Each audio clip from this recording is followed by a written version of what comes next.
நாம எந்த இடத்துல தாழ்த்தப்படுறோமோ அதே இடத்துல நம்ம உயர்ந்து நிக்கணும்.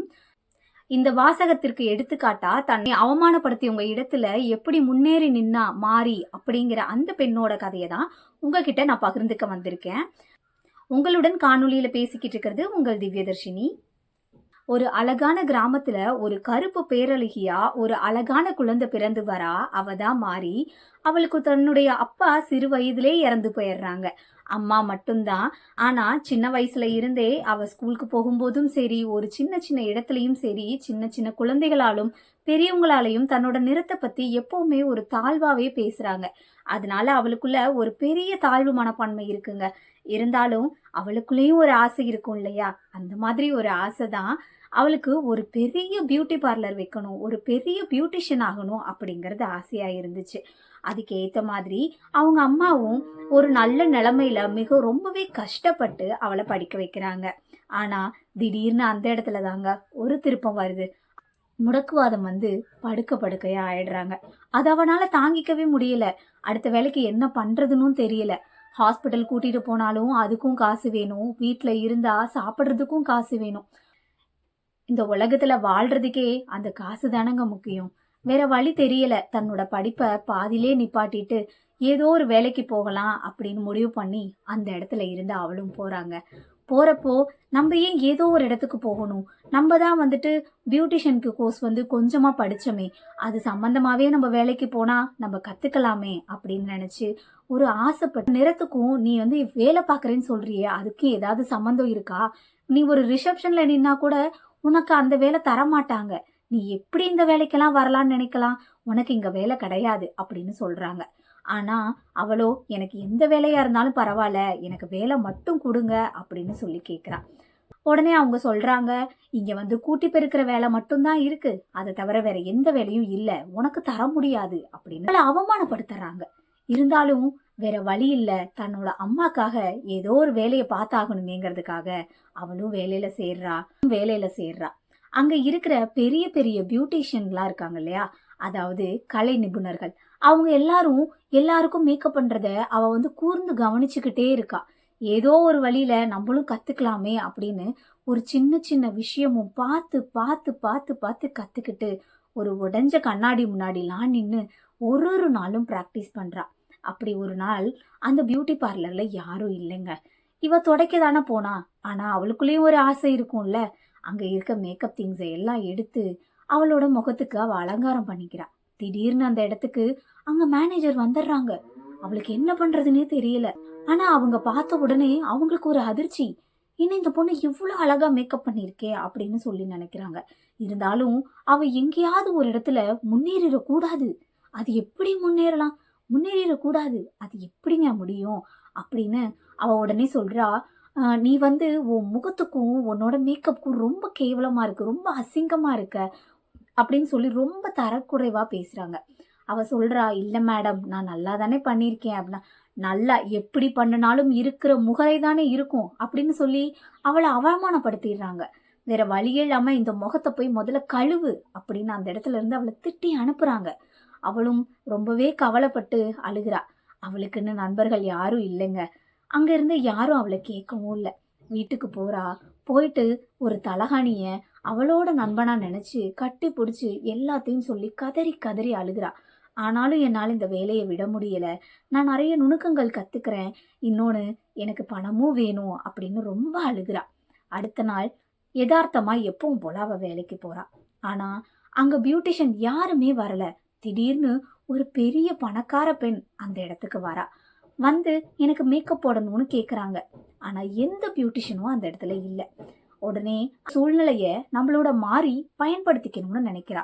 அங்க இருக்கிற மேனேஜர் கிட்ட கேக்குறா, நான் வேணா ஒரு ட்ரை பண்ணி பார்க்கட்டுமா மேடம் அப்படின்னு கேக்குறா.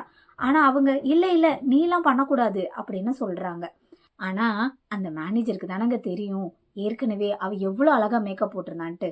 வேற வழியே இல்லாம எல்லா பக்கமும் அலைஞ்சு திரிஞ்சு வேற வழியே இல்லாம சரி நீயே போடு அப்படின்னு சொல்லிடுறாங்க. அந்த முகத்துக்கு மேக்கப்பா இருக்கட்டும், கைக்கு மருதாணி போடுறதுன்னு ஒரு சின்ன சின்ன விஷயத்தையும் அவ்வளோ நுணுக்கமா அவ்வளோ ஆசையோட போடுறா. அந்த மேக்கப் ரொம்ப அழகா வந்துருது. மேக்கப் போட்டோ எடுத்து வலைதளங்கள் எல்லா பக்கமும் பரவுது. ஆனா அப்ப கூட அந்த மேனேஜர் என்ன பண்றாங்க தெரியுமாங்க? அந்த கம்பெனியோட பேரை மட்டும்தான் போடுறாங்களே தவிர, யார் அந்த மேக்கப் போட்டதுன்னு அவங்க போடவே இல்லங்க. அப்ப எல்லாரும் கேட்க ஆரம்பிக்கிறாங்க. அச்சச்சோ! இந்த மேக்கப் போட்டது யாரு? இவ்வளவு அழகா இருக்கே! அப்படின்னு சொல்லிட்டு நெறைய புக்கிங் வர ஆரம்பிக்குது. ஆனா வேற ஆர்டிஸ்ட்ட அனுப்புனா, அந்த இடத்துல அவங்க யாருக்குமே திருப்தியே இல்ல. திடீர்னு ஒரு நாள் அந்த பொண்ணுகிட்ட மேக்கப் போடுறதுக்காக இன்னொருத்தர் வராங்க. ஆனா அந்த மேனேஜர் சதி பண்ணி அவங்களோட பர்ஸ திருடி வச்சிடுறா.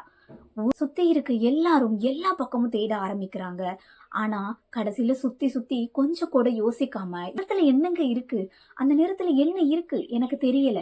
அந்த நிறத்த மட்டுமே வச்சு அந்த பொண்ண வந்து உடனே இவ தான் எடுத்திருப்பா அப்படின்னு சொல்லி எல்லாரும் முன்னாடியும் சொல்றாங்க. யாருமே அவளுக்கு உதவியா இல்ல. அவள கூட்டிட்டு போறாங்க. அவள ஃபுல்லா செக் பண்றாங்க. அங்க இருந்து அனுப்பலாம் அப்படின்னு முடிவு பண்றாங்க. அதுக்கப்புறம் தான் தெரிய வருது, அந்த பர்ஸ எடுத்தது வேற யாருமே இல்லங்க. அந்த மேனேஜர் தான். எதுக்கு இந்த அல்ப சந்தோஷம்? ஸோ எதுக்காக இப்படி ஒருத்தர வந்து கஷ்டப்படுத்தணும்? உடனே அந்த இடத்துல அவ கூனி குறுகி போறா. இத நான் எடுக்கல, எடுக்கலன்னு எவ்வளவோ சொல்லியும் அங்க இருந்த யாருமே கேட்கல. உடனே இந்த வேலை எனக்கு வேணாம் அப்படின்னு சொல்லிட்டு வீட்டுக்கு போறா. ஆனா வேற வழி இல்லங்க. என்ன பண்றது? எல்லாத்துக்கும் காசு வேணுமே. என்ன பண்றதுன்னு தெரியாம 2, 3 நாள் ரொம்ப கஷ்டப்பட்டு அழுகுறா. ஆனா, அவ முதல் முறையா ஒரு பணக்கார பெண்ணுக்கு மேக்கப் போட்டு விட்டா பாருங்க. அந்த பொண்ணு திடீர்னு எங்கேயோ இருந்து வராங்க. அவள பார்த்த உடனே அவ்வளவு சந்தோஷம்.